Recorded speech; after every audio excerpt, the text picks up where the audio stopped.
Hi, I'm Dr. Hurst. We created Healthspan MD for people who are dissatisfied with healthcare. Common complaints about healthcare include difficult access, poor communication, rushed appointments, disease-focused or sick care with little interest in helping people get or stay healthy, and little to offer beyond a prescription or a procedure for optimizing health. This type of healthcare is unacceptable. But most aren't aware that they don't have to accept low-quality healthcare. Healthspan MD provides exceptional medical care. That means appointments when you need them, time to talk to your doctor, get your questions answered, understand your problems, and get a clear plan to achieving your health goals. But it also means a comprehensive, proactive approach to your health that goes beyond prescriptions and procedures. As a Healthspan MD patient, you will get our expert, physician-led team of doctors, health coaches, dietitians, exercise specialists, mental health, and other health professionals to help you take advantage of your best opportunities to prevent, treat, and even reverse disease. And you may be eligible to have our care model reimbursed by Medicare and some commercial insurance. If you're no longer willing to settle for low-quality health care, schedule an appointment at Healthspan MD to experience healthcare as it should be. Welcome to the Healthspan MD podcast. Okay, well, welcome to the Healthspan podcast, where we talk about the science of longevity. Today, I'm honored to have Dr. Shiven Chaudhry, an internal medicine and integrative medicine specialist in Scottsdale, Arizona. So Dr. Chaudhry partners with patients using a whole body approach. He's integrating Western and holistic modalities like Ayurvedic medicine, functional lab testing, mind-body medicine, and botanicals and more. I'm just fascinated by his practice, and I'm really excited about what we're going to discover in this episode, because we're going to explore how his unique approach to integrative care works, how Ayurveda plays a part in that, and what you can learn to optimize your health span by integrating ancient wisdom with modern science. So welcome to the Healthspan podcast, Dr. Chaudhry. Thank you so much, Dr. Hurst. Thank you for having me. Oh, it's a real pleasure. We've talked a lot. We've shared some patients. I met you. We met in person. I just really like your approach, your energy. I really want to do a deep dive in this podcast on Ayurvedic medicine. And you mentioned that on your website. You've told me about that unique interest. Could you share with the listeners who are maybe not familiar with this, like how it works, its origin, core principles, those kind of things? Yeah, absolutely. So Ayurveda is an Indian healing system that has over 5,000 years of research, and people have been doing that in India for as long as eternity, really, in some ways. So compared to allopathic or Western medicine, it's very similar because it has its own unique set of principles. You take your history the same way, you do your diagnostics the same way, you come to the conclusion, which is the assessment and plan, in a very similar way. The basis of Ayurveda is lifestyle, and it revolves around changing one's energy, or we call it the doshas, or the energetics that are responsible to cause disease. So in a very brief overview, the biggest difference in the two philosophies that I would say is, in Western medicine, often the patient comes in and the first thing is, "Doc, I'm having back pain." And that's how you start the consult. Ayurveda is very unique in that sense that we never start off with the disease state. We start off by understanding the person that's in front of us. So we understand the constitution, we understand the genetic makeup, we understand what this person, how they sleep, what their metabolic health is like, before we even ever talk about the disease state. So I think that's a very patient-centered experience. And, for what we've seen in the past 2 or 3 decades, I think what I found very valuable is this is a really good way of building patient rapport and just, quite frankly, understanding the person that's in front of you before actually talking about the disease. It's so interesting to me that you say it's very similar to Western medicine. That doesn't sound very similar to Western medicine to me at all. But but I really like this, that you you trained in traditional medicine at really, highly respected places, Rush, Cedars. Um, I think, at least in my mind, this brings a level of credibility, at least to people in our world, that is not all that common. There's certainly a lot of things around traditional medicine that we don't serve people as well as we could serve them. And but I also, sometimes there's this battle between the two sides, and it's kind of a, well, if you follow this approach, traditional medicine approach, then you would completely ignore an integrative approach like this, or vice versa. You've had your feet in both of those worlds. Can you talk about that? As how does this Ayurvedic medicine integrate with your traditional approach to healthcare as well? If it's okay with you, I'd like to share my personal story of what got me interested, and that would be helpful in people to understand that you certainly can do both, and it's not always trying to pick one side or the other. So when I was in residency, I was at Cedars-Sinai, as you mentioned. I was first year in my training. I was doing the really difficult ICU rotations, and I was not feeling so well. I really wasn't. There was obviously the 30 hours, constantly the stress that you see in a critical care unit, you name it. I was just not in a good state. Now, from a completely conventional side of things, I didn't have a diagnosis. I didn't have, okay, this person has X, Y, or Z. I didn't have a pathology, but I knew my body was not feeling great. So one day I actually, because of all the stress and whatnot, and I also had an upper respiratory infection, I called my mom. I'm crying at the time. I'm like, I'm not sure. This is a lot on the body. And then she had mentioned, hey, why don't you go and try Reiki? And my first question was, I'm not even sure what that means. So Reiki, for anybody that's unfamiliar, is a modality where we use energy as a form of healing. So at that time, I was living in Los Angeles, so I did the most LA thing that I could have done. I found the first bougie Beverly Hills studio, and I said, okay, I'm going to try this Reiki experience. My first experience was interesting because we're all sitting in a circle. There was the Reiki master, the practitioner that was guiding us through the practice. She came up close to me and just simply took her hand and put it right over my chest. The person next to me, she did the same thing, except she took the hand and put it right over the neck. After all was said and done, we had a little debrief, and just to my surprise, the person that was sitting next to me says, I've had chronic cough for all my life, and this is the first time that a whole hour has gone by and I have not coughed. Wow. Now, as you could imagine, as a first year conventionally trained allopathic resident, my first thought was, well, this is a scam. Yeah. Right? I'm thinking that person was just probably planted there. They probably knew the practitioner and all that stuff. Now, a couple months later, similar thing happens. I had another upper respiratory infection, and this time I called my mom, but she said, hey, why don't you rub some warm coconut oil over your neck? And I was like, what do you mean? What's the point in that? She said, well, when you were a kid, that's how I treated your upper respiratory infection. And that moment was sort of the defining moment for me, as if the switch had flipped.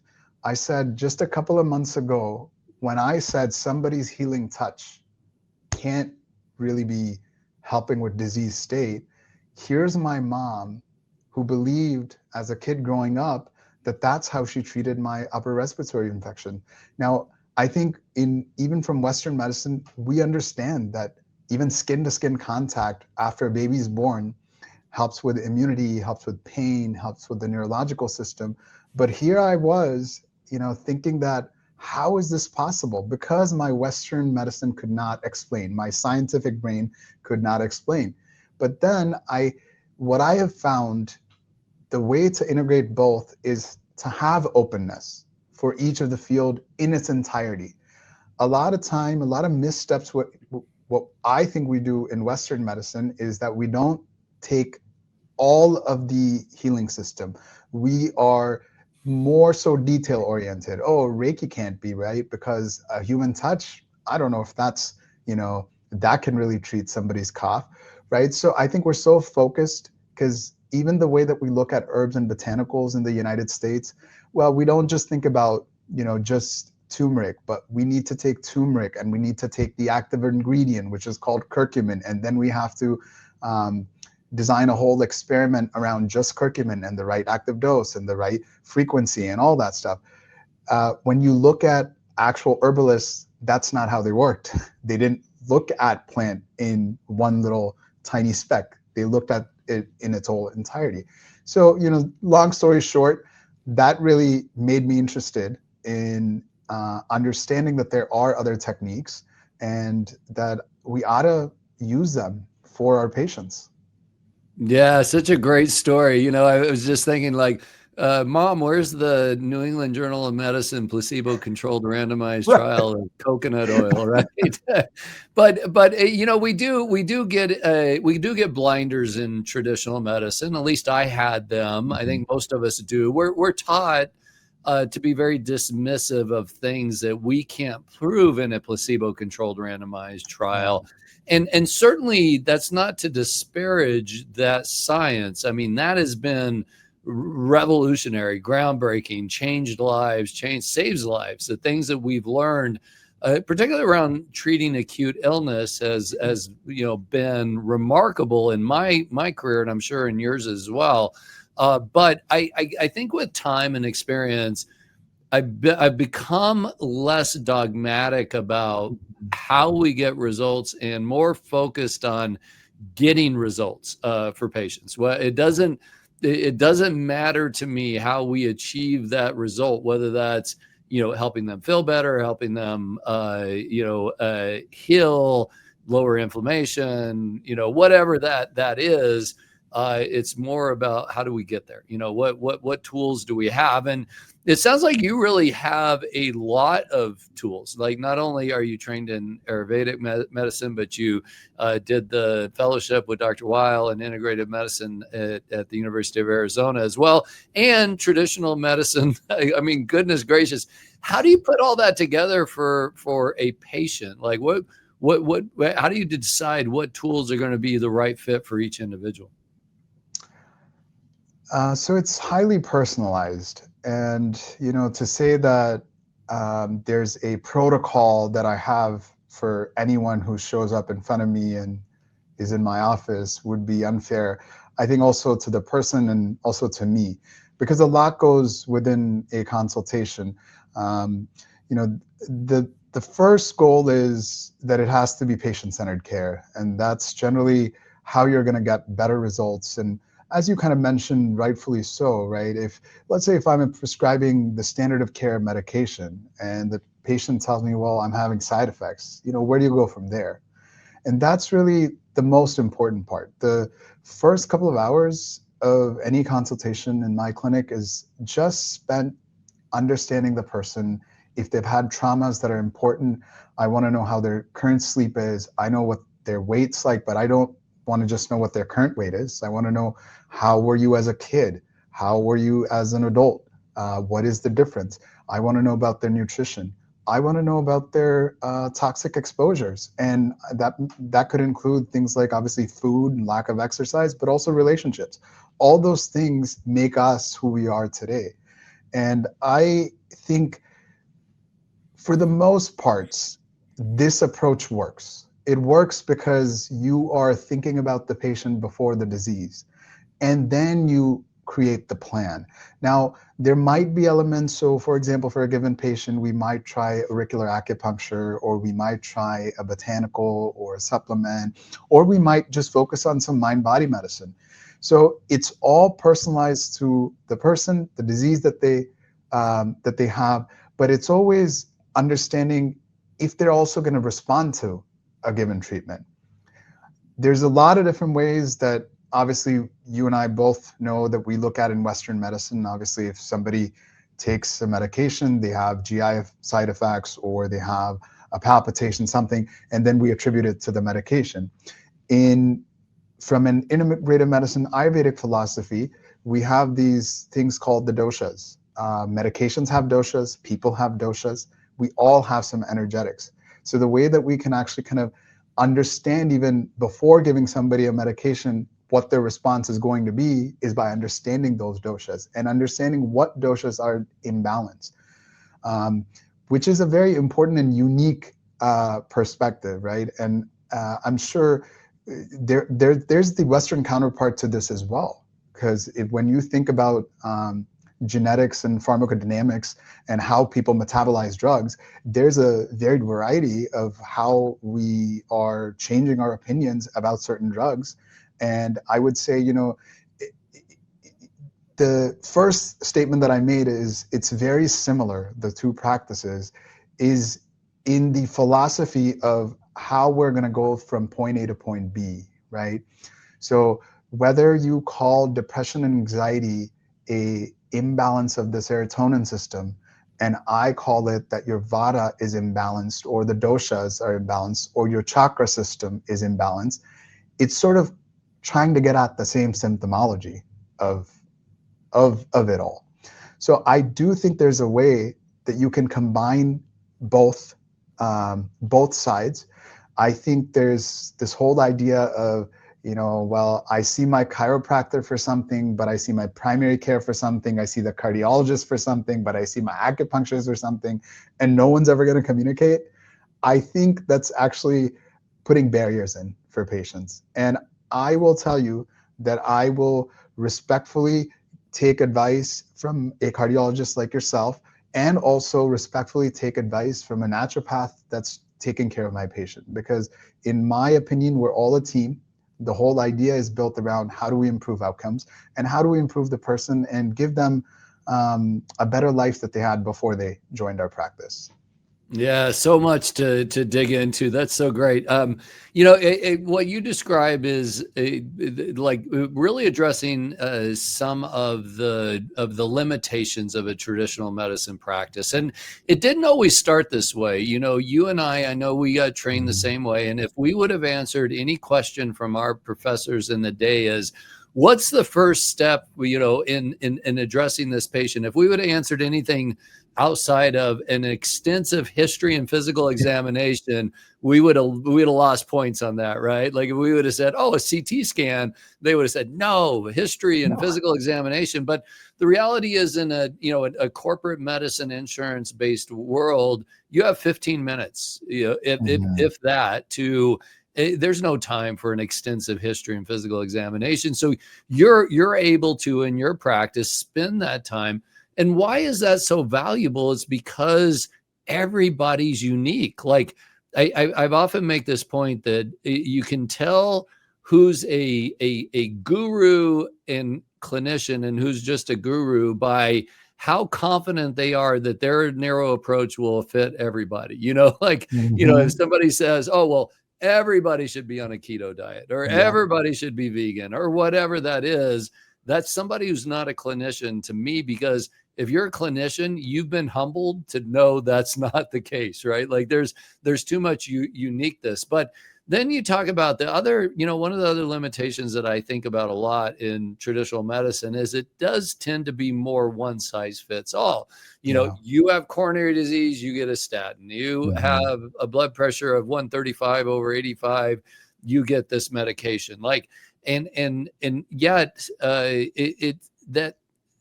there's so much individual variation in that there may be a lot of opportunities outside of that. Not that those are wrong necessarily, but they may not be right. And if we don't know enough about that patient, the other factors, I don't know. I guess I've just been humbled enough over the years to be where I treated, what I thought were diseases with a prescription when in fact the underlying root cause of that problem wasn't that they needed a prescription. They needed to sleep, or they needed their stress addressed, or they needed, some other thing that I just wasn't addressing at all. So I really love that. Now you brought up this concept of doshas several times. Could you tell us a little bit more about that and how you're integrating that concept in your practice? Sure. Doshas, like I said, these are the energetics in the body. There are 5 elements and 3 doshas in total. That's Vata, Kapha, and Pitta. Now, each one is there in everybody, but the percentages are a little different. What you're born with is called your Prakriti. So that means what you're born with. And then these can develop and change. So over time, you may have a little bit more imbalance in one or the other. These imbalances are coming from sort of a variety of sources. It could be the diet, it could be lack of sleep. It's all sort of what you just kind of mentioned. The first questions, sort of the basis of life itself, is how am I eating? How am I moving? How am I sleeping? What am I doing for my brain health and cognition? These are the sort of the foundational things. Do I have a mind-body medicine practice that I do regularly or not? So these make disease happen, right? When you have imbalance in this. So it's a very simple philosophy. How do we reverse that? By changing the percentages and changing the imbalance. So if you have one of something that is causing disease, then the idea is to reduce that dosha. And you can do that through time when you wake up. You can do that through the food that you put in your body. You can do that through massages. You can do that through certain oils. You can do that through aromatherapy. You can do that through sweat therapy, which is called swadhana. So there's a myriad of ways how we would go about fixing that imbalance. And and to your comment, one of the other things, which is why I feel like it's in what we're saying about conventional medicine, it's so sort of one size fits all. Early on in my career, very similar to what you had just suggested, when we saw a patient with coronary artery disease, what were the metrics that we were assigned? Did you prescribe an aspirin? Did you prescribe a statin? Nowhere on that checklist was, did you talk to them about Mediterranean diet or any sort of diet or keto diet? Whatever. Just the fact that there wasn't even a checkpoint for the diet piece is just mind blowing. Like, it's just, how do you even go without talking about the basic fundamentals that make us human, which is the food system, right? I make this point, and I'll ask you, how many nutrition questions did you get on all the board exams that you took to become a physician? I mean, I first of all, there was no training whatsoever in nutrition. So if there was a question about nutrition, I probably got it wrong, which was seldom to see in a board exam anyway. Right. Now, exactly. For me, it was, I remember this moment distinctly. I was a young cardiologist, a patient, on the way out the door, a woman had asked me, "Oh, well, can you tell me more about a heart healthy diet?" And I dismissively, and this was, 20, 25 years ago, I said, "Oh, low fat, low cholesterol."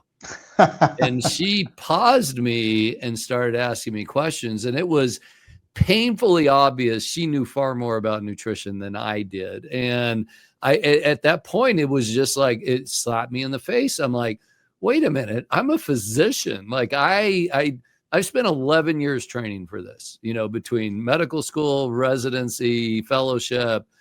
And how in the world could I not know anything about nutrition? And then that really started me on this journey. I'm guessing you had some similar experience along your path as well. Absolutely. And, I'll tell you, Todd, so right before I actually moved to Scottsdale, I was the director of integrative medicine at University of Nevada, Las Vegas. So I used to teach medical students how to combine. This was, as you imagine, the lack of any nutritional education was a big piece of our endeavor. How do we get more nutrition education in medical school? So I was given this task of creating a 26-hour course for the medical students, which, 26 may not mean much for a lot of people, but you and I would both agree that's a right step in that direction, because Right. we're going from 0 to 26, right? Right. So at least there was this idea, okay, nutrition is important. One of the fundamental things that I thought in my head was that when I was a medical student and also a resident, I was actually not even preparing food. I would eat the hospital Oh, yeah. food, the cafeteria food. And in my head, I was like, it wasn't really until after training that I really improved my relationship with food and started cooking, which is when I realized, how do we actually counsel anyone on nutrition if we've never actually cooked food as physicians? So that sort of was the very small idea that made the whole curriculum. So we ended up having a teaching kitchen with chefs, with PhDs, with MDs, with dietitians, people from all sorts of disciplines. And we also said, not only are we going to talk about nutrition, but we're going to cook together. Because, in that rigorous medical education, students really don't have the time. At least that's the excuse we all make as humans. But generally speaking, there's limited time. So we said, we're going to create space, we're going to create time for medical students so that they can cook in community and also learn about nutrition. And that way you can actually counsel your patients. So if you're telling them to make a salad, well, do you know what goes into making a salad? Do you know the work behind it? Do you know how to make a dressing from scratch? If you're going to tell them to make healthy snacks, a granola bar or whatnot, can you actually do that? Can you make a healthy granola bar yourself before counseling patients? Yeah, it's irony, right? That if you're interested in your own health, don't go into healthcare, because because you're not going to sleep, you're not going to eat healthy food, your stress levels are through the roof. I mean, and it's gotten better. I certainly the people in training now didn't it's a lot better than when I went through, and when I went through it was a lot better than the people before me. So we are moving in the right direction. But I love that you added that in the curriculum, because you're exactly right. Like the cooking part is so essential in so many aspects of life. The socialization, if you're cooking with a partner, if you're the result of that is that you get really good food that you enjoy. What a great concept. One thing I wanted to ask you about is, and I struggle with this in my own practice. I started out with that traditional approach to supplements, herbals, botanicals, like it's all bogus, and because that was what I was taught. Over time, I became humbled. I personally had some experiences with supplements that were really impactful for me. Helped me in feel better and address some issues that I tried to dismiss for a very, very long time. Yet I also, see those patients that will come in on a list of 100 different things, or maybe even practices sometimes that are like, okay, everybody gets these 20 supplements. Like, you need to take these. I don't feel like that's the right approach either. How do you make that decision in those recommendations with patients when you're talking about the herbal, the supplements, the botanicals? How do you help them navigate that? So there's a couple of points that I wanted to make here. The first one is, when you're considering working with botanicals or any supplement or any dietary supplement for that matter, what a lot of us use is evidence-informed medicine and not necessarily evidence-based medicine. Because as you may know, that there's a lot of botanicals out there that you may have heard of that people are using. And there's literature maybe that comes from traditional Chinese medicine or Ayurveda of the effectiveness of this. But in all reality, we, of course, don't have the randomized control trials to say one way or the other. So the evidence-informed piece comes in, where you're not only looking at the level of evidence. So, as generally in conventional medicine, we rate it at A, B, or C. So you're looking at that, A being the highest level, C being the lowest level.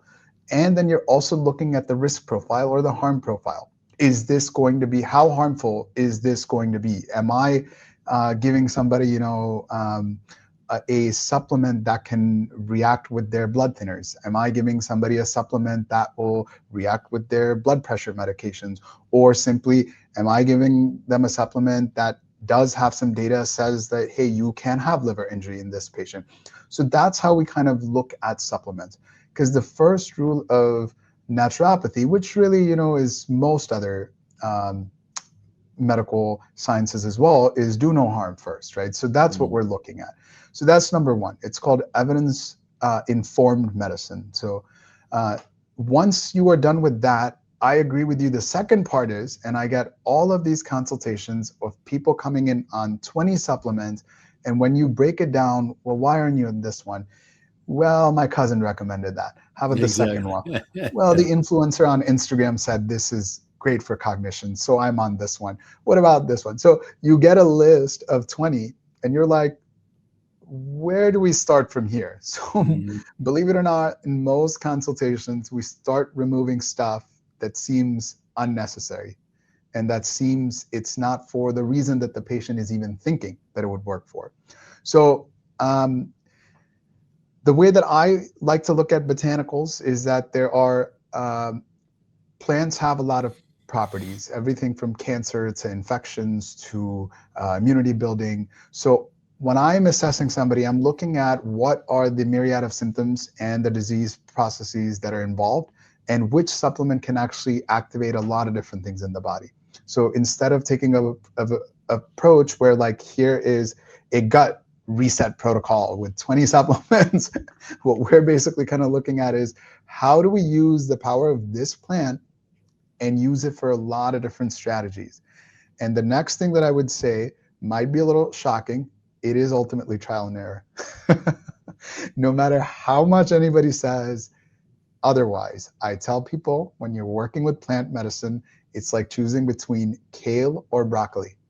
They're both inherently good.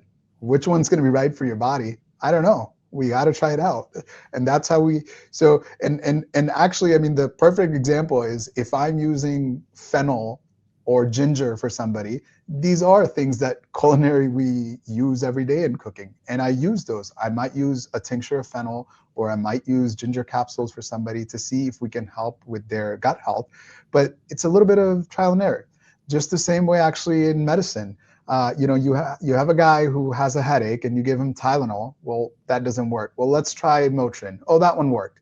So there's a little bit of trial and error in almost every discipline, right? It just, I think sometimes it gets magnified because of the whole idea, well, we're using these things and we don't have enough evidence and all that stuff. But if you really think about it, if we take a step back, the way that we're processing things, the way that we're actually using, whether it's Ayurveda or TCM, is very similar in sort of the overall principles as allopathic medicine.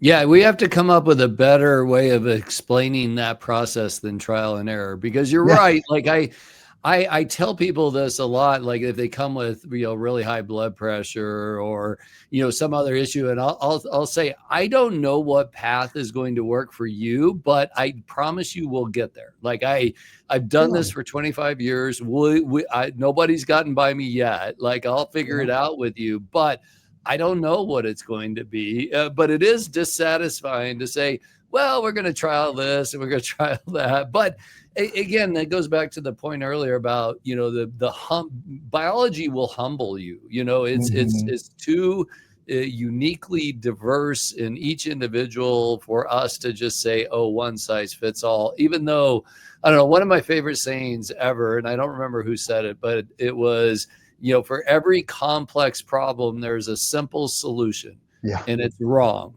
And that's exactly right. Like it's, we're drawn to simple solutions. Oh, well, all you have to do is take ginger capsules, or all you have to do is, go keto or whatever that is. But it's not that simple, and it is going to take. But if you have an expert guide with you, you're going to be able to narrow this down to, okay, that's probably not of any value for you because I Yes. know a lot about you. But you know what? This might be like, let's do this. But here's what we're going to be looking for. Here's how we're going to assess our progress, so that somebody doesn't end up on 100 supplements. And when they asked, well, what does that do for you? They're like, I don't know. I just started taking it and I can't remember when. So beautiful analogy of that. So another thing I wanted to talk to you about in a little bit more detail. Stress.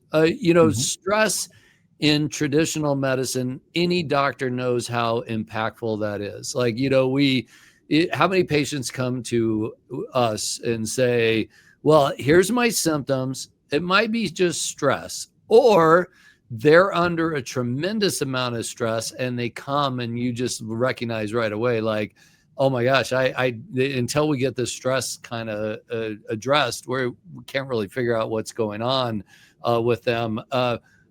Tell me about that mind, the mind body practices that you integrate within your practice. Like, how do you use them, and where do you see their role? And is this something that all of us should be considering, at least in our lives? So the last part of it is pretty easy to answer, that yes, everybody should be considering a mind-body practice, and does not matter what that practice is. It's more relevant, what are you going to enjoy doing? So whether I do journaling as my mind-body practice, or I like to do pranayam, which is breath work that is integral to yoga, or I'm going to do Wim Hof breath work, or I'm simply going to, I might just dance, and that might be my mind-body medicine prescription, I say. So that part's easy. Everybody should have it. And I always tell people this, because as you walk through life, you're going to have so many things that cause inflammation, that cause stress, whether it's, stress at job, or it's something or you're dealing with cancer, right? We all are going to have some sort of stress in our body every day. So unfortunately, there's no pill that exists that can just take that away. But what I do tell people is that for everything that's bringing that stress, that's bringing that inflammation, there are things that you could do to relax yourself, to cause that or to at least address that inflammation, or to help with the stress. And so for some people, that might look like doing a cold plunge. For other people, it may actually be sauna therapy. For others, it might be breath work. So for me personally, I love yoga. That's been sort of in my life for many, many years. And once I went to a yoga studio, there was just no looking back. In particular, I enjoy what's called yin yoga, where you actually hold your postures, or asanas as we call them, for 3 to 5 minutes. And it's a time for me where it's not just about holding the posture, which I think is a big thing that people don't realize when they're in a yoga studio. When you look at the original principles of yoga, it wasn't just, doing a handstand. It was a lot about breath work and meditation and concentration, and the asanas came in the whole totality. So for me, that's 3 to 5 minutes where I'm just focusing in all the elements that I've just described, and it just simply helps. For other people, that might be something else. How do we unleash that? I always tell people, if you've lived in your body for 30, 40, 50, 60 years, your body knows better than I do. So it's not so much that I can say, hey, write a prescription for like, hey, you're going to try Kundalini yoga, or you're going to try yin yoga. It's more so you got to you got to look at your past experiences and build on that. So do stuff that you think you can actually commit to, but also you will enjoy. Otherwise, it's all sort of, it's that same thing. January 1st, everybody signs up for gym to go work out. And then by the end of the week, you're kind of done, right? So I always say the element of actually enjoying what you're doing needs to be there. Otherwise, it's going to be a futile sort of thing, because you're going to stop. Exactly. Yeah, very, very good point. I'm interested in your take on this. There's people that are listening to this and maybe their only experience in healthcare has been, a traditional allopathic medicine approach. And maybe even their practitioners have dismissed the, other integrative alternative options.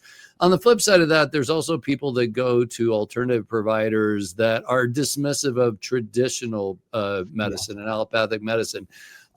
For somebody who's, let's start with the first one. For people that have only experienced traditional allopathic medicine and they're interested in an integrative, practice, how do they identify one that is going to best serve them? What are the clues that they should be, looking for to help find somebody that'll be a good fit for them?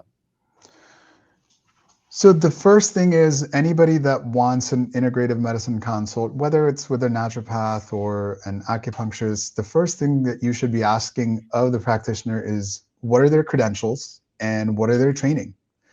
That's so important because right now, as we have so much on the internet and social media that is just misinformation. Yeah. So it can be very, very dangerous for somebody who's trying to navigate this field all by themselves. So the first question I really ask is, okay, are you board certified? Do you have training in this? How many years did you spend? Once that screening questions are done, a lot of what I say integrative medicine is about the energetics. So it's about how you work with the provider. It's like, think of if you were choosing a personal trainer, right? You would want to get along with a personal trainer enough to be motivated to go to the gym every day. So for me, it's sort of a bi-directional relationship. People are not going to benefit if they feel that the person that is guiding them is not the right person. And that's okay because, despite people having all the diplomas and whatnot, if you're just not connecting with that practitioner, there's just no point in pursuing that relationship, I would say. What I have found is that there's that big divide, obviously, that's coming between MDs, DOs, and the other practitioners that are available for integrative medicine. I do think the whole paradigm needs to shift. And some of that is actually going to come from us as MDs. So some people don't realize this, but the statistics on how many of your patients as an MD are actually doing what are called CAM therapies, complementary and alternative medicine. By some statistics, we're looking at over 40% patients are actually pursuing these therapies. So as somebody that's in allopathic medicine, I should really step back and say, even if despite me discouraging people, well, they're still doing it. So there must be something. I'm missing something here, right? And similarly, the truth is that a third of, or more actually, over 75% of Americans through some statistics are going to be on a dietary supplement. So really, you look right, look left, people are on it. So whether or not we can keep on saying, well, there's not enough data behind it, and that's not wrong to say, because I'm in full support. I think any integrative medicine physician will admit that there's lack of evidence. We would love to have more randomized control trial. We would love to have more meta-analyses. But the problem right now stems from the fact that when you can sell a supplement without any research, nobody's interested. And which is, for me as an integrative medicine physician, I mean, that's brutal. It's a hard pill to swallow, So now, last one thing that I did want to say about supplements, that there are ways of figuring out what supplement has gone through what sort of testing. You may not have the data, but at least your audience may want to know, hey, how do I even pick, whether I want a Centrum supplement or pure encapsulations? How do I go about picking brands? So right now, a lot of people, the conjecture is that there's absolutely no regulation when it comes to supplements, and that's not entirely true. I would say there's just not good regulation. In the early 2000s, the FDA came up with these guidelines that are called the Dosha guidelines, which make a dietary supplement a dietary supplement. So they're very stringent guidelines. Now there are third parties that test these, and you can so third parties like USP, NSF, Consumer Labs.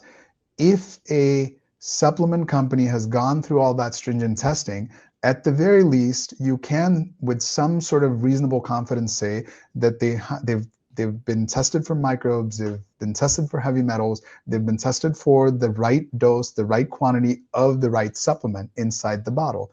So that's one easy way for a consumer to say, hey, whether or not I'm buying something that is completely inaccurate and not exactly is going to be inside the pill, that's one way to separate that. Then at least you have some level of confidence that this supplement has been through some testing. Such a great answer. I love your integrative approach of practitioners as well. You know, you'd mentioned early on about how you work collaboratively with your other physicians, and that's what I found to be the best for my practice as well. Like I don't get territorial. Mm-hmm.